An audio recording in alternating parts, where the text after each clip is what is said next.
বাংলাদেশের সবাই একসাথে এই জিনিসটা মোকাবেলা করতে হবে। রাজনীতির পরিস্থিতি তো আমি পজিটিভলি দেখি। এই ৫ই অগস্টের পর এই সরকার যখন আসছে আমরা সবাই তো এই সরকারের পাশে ছিলাম, আমরা এখনও আছি। প্রথম দিকে স্বাভাবিকভাবে ১৭ বছর একটা অব্যবস্থাপনা ছিল।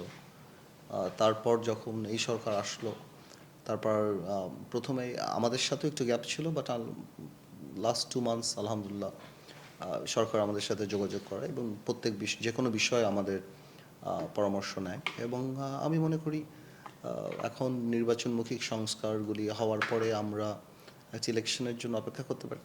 ভারতে বাংলাদেশকে নিয়ে ৫ই আগস্টের পরে খুব বেশি দেখছি যে ওরা আমাদের বিষয়গুলো নিয়ে খুব বেশি মাতামাতি করছে। এর আগে আমরা কিন্তু এতটা দেখিনি। না, এটা তো আসলে খুব দুঃখজনক। এই ব্যাপারটা ভারতের আমাদের ব্যাপারে কথা বলার অনেকগুলি রিজন আছে। একটা হলো ভারতের পলিসিটা যেভাবে ফেল করেছে আমাদের এখানে, ওদের যে ইন্টারন্যাশনাল পলিসি যেটা ছিল সেটা শুধু আমাদের এখানে না, ওদের নেপালে ফেল করেছে, শ্রীলঙ্কাতে ফেল করেছে, মালদ্বীপসে যে নতুন প্রধানমন্ত্রী মুইজিউ সেখানে করেছে, নেপালে যে অলি প্রধানমন্ত্রী সেখানে করেছে। সো ভারত কেন জানি আমাদের সাথে কেন কোনো নেইবারের সাথেই সম্পর্কটা মেনটেন করতে পারে নাই।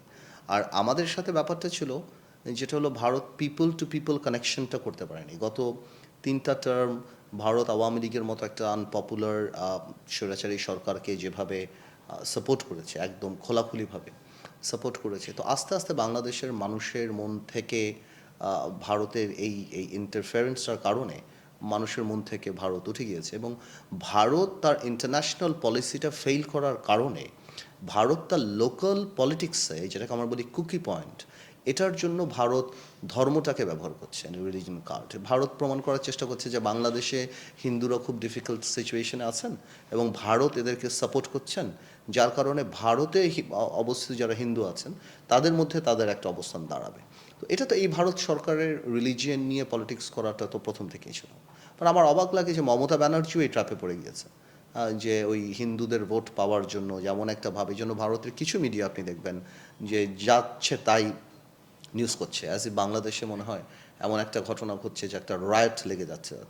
সো এইটা ভারত ক্যাপিটালাইজ করছে। আর আওয়ামী লীগ যেহেতু এত আনপপুলার একটা দল, তারা ৫ই আগস্ট সেখানে পালিয়ে গিয়েছে বা সেখানে যারা আছে তারাও ওই ভারতকে বোঝানোর চেষ্টা করছে।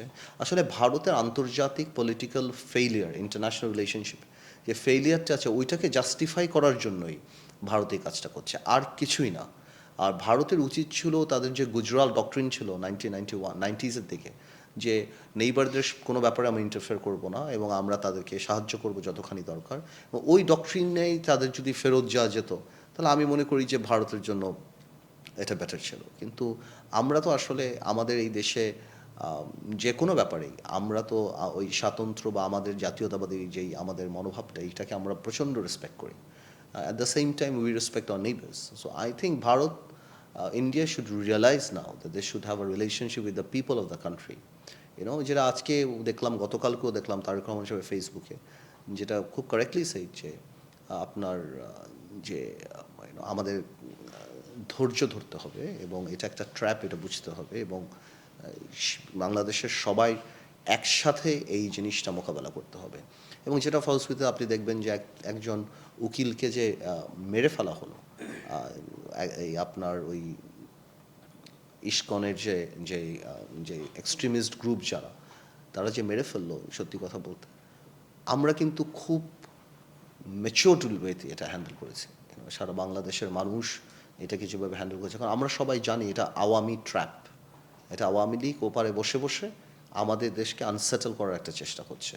এবং এতে করে আওয়ামী লীগ রাজনীতিতেই তো দূরের কথা, মানে মানুষের মন থেকে আরও বেশি ঘৃণা জায়গায় চলে যাচ্ছে একদম।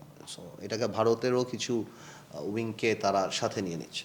আমি মনে করি যেটা বাংলাদেশের প্রত্যেকটা মানুষ বুঝে এবং বাংলাদেশের হিন্দু কমিউনিটিরাও বুঝে যে কোনোভাবেও এই ট্র্যাপে আমরা ধরা পড়বো না ইনশাল্লাহ। চট্টগ্রাম নিয়ে যে দখলের কথা বলা হচ্ছে, আমরা ওরা যে যাই বোঝানোর চেষ্টা করুক, এটা ইম্পসিবল। বাংলাদেশের মানুষ, এই 18 কোটি মানুষকে আপনি এভাবে কোনোভাবেও আপনি ডমিনেট করতে পারবেন না, এখানে কোনো রাইটের ব্যবস্থা করে অসম্ভব। আমরা জানি এই ট্র্যাপটা কাদের, এই সরকারকে আনসেটেল করলে কার সুবিধা, কারা বেনিফিট পাবে, এটা আওয়ামী লীগ সরকার যেটা করছে।